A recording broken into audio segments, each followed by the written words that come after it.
Hello friends, இதே வில்லேஜில் இருக்கிற அத்திப்பழம். அத்தியில் வந்து நிறைய அத்தி இருக்குது. இது வந்து ப்ளூ கலரில் பழம் வரும்.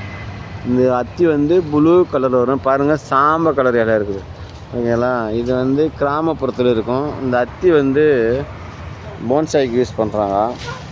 நல்லா நிழல் தரும். 24 hours ஆக்சிஜன் கொடுக்கும். அரச மரம், ஆலமரம் மாதிரிக்க இது வந்து அத்தி மரம். அத்தி மரமும் ஆக்சிஜன் நிறைய கொடுக்கும். பொல்யூஷன் நல்லா கண்ட்ரோல் பண்ணக்கூடியது. இதில் வந்து நிறைய ஃப்ரூட்ஸ் வரும். அந்த ஃப்ரூட்ஸ் பேர்ட்ஸ் எல்லாம் சாப்பிடும். பேர்ட்ஸ் சாப்பிடும், குரங்கு சாப்பிடும், அணில் சாப்பிடும், அதுமாதிரி காக்கா சாப்பிடும், குயில் சாப்பிடும், மயில் சாப்பிடும். அதுமாரி எல்லாம் சாப்பிடுங்க.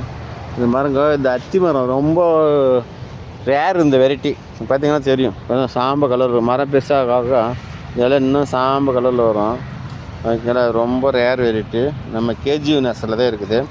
இது வந்து கிட்டத்தட்ட வந்து 10 years ஓல்டு. ஓகேங்களா? இது போன்சாய் பண்ணலாம். இதோட ரேட்டு இப்போ பார்த்தீங்கன்னா 10,000 ஒன் பிளான்ட்டு. இது எல்லோரும் வாங்கி பயனடைங்க. லைக் பண்ணுங்கள், ஷேர் பண்ணுங்கள், சப்ஸ்கிரைப் பண்ணுங்கள். Thank you brothers. Thank you friends.